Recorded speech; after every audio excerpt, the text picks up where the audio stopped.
menjawab soal chapter 10 dalam mata kuliah Bisnis Internasional. Mari kita simak presentasi dari kelompok 8. Perkenalkan, nama saya Niputudila Agustini, NPM 202-132-122-008. Soal yang pertama, dalam kondisi apa strategi dual extension disarankan? Jawabannya, banyak perusahaan yang melaksanakan perluasan produk dan komunikasi sebagai strategi untuk memanfaatkan peluang di pasar luar negeri. Biasanya, kebanyakan orang menyarankan strategi dual extension bila kondisinya tepat. Strategi ini bisa menjadi strategi pemasaran produk yang paling mudah dan yang paling menguntungkan. Perusahaan yang menerapkan strategi ini untuk menjual produk yang sama dengan daya tarik iklan dan promosi yang juga sama dengan di negara asalnya. Strategi perluasan ganda ini biasanya diterapkan oleh perusahaan global yang sudah memiliki pasar yang bagus di seluruh dunia. Soal yang kedua, jelaskan perbedaan antara pendekatan modular dan core product. Jawaban nomor 2, pendekatan modular adalah pendekatan pertama yang terdiri dari pengembangan berbagai suku cabang produk yang dapat digunakan di seluruh dunia. Bagian-bagiannya dapat dirakit menjadi berbagai konfigurasi produk. Skala ekonomi mengalir dari produksi massal komponen produk standar yang kurang lebih di beberapa lokasi. Vaillant, sebuah perusahaan Prancis yang merupakan pembuat boiler pemanas terbesar di Eropa, mencontohkan pendekatan ini. Sedangkan core product atau produk inti adalah manfaat utama dari sebuah produk. Ini adalah konsep yang menggambarkan utilitas yang diperoleh konsumen dengan menggunakan produk tersebut. Perkenalkan, nama saya Nima Denggi Pranesti, NPM 202132122031. Saya akan menjawab pertanyaan nomor 3.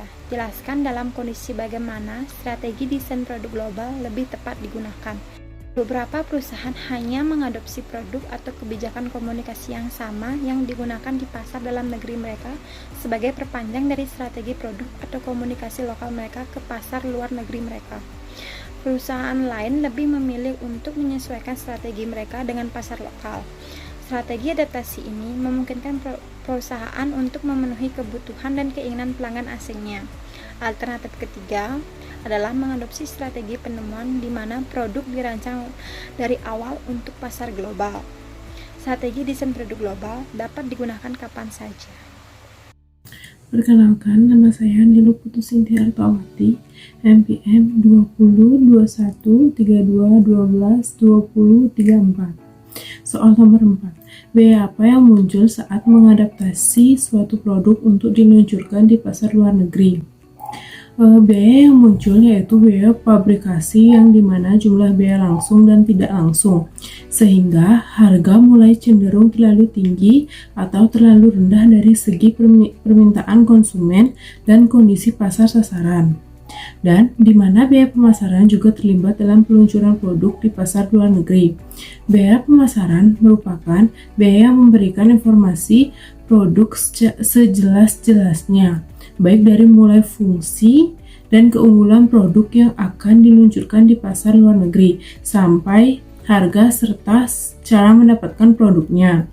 Manfaat dari adaptasi dapat menyebabkan volume penjualan semakin meningkat.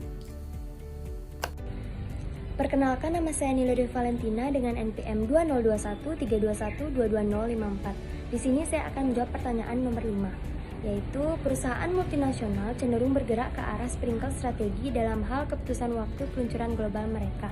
Apa yang mendorong tren ini? Jawabannya adalah karena sprinkle strategi merupakan strategi memasuki pasar berdasarkan prinsip diversifikasi, di mana perusahaan berusaha memasuki pasar sebanyak mungkin dalam waktu yang relatif singkat.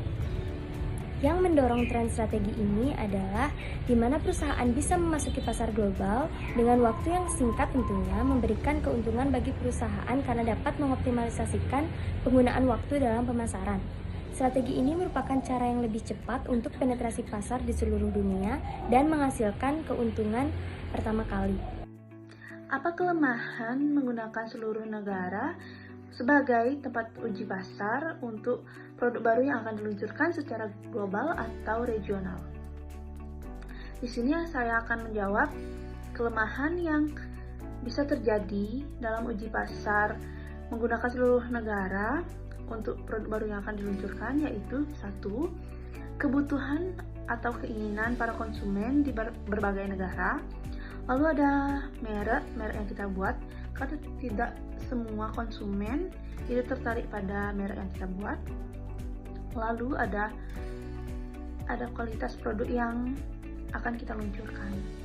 Maka dari itu, kita harus melakukan strategi pasar global agar mengurangi kelemahan pemasaran global. Thank you for watching.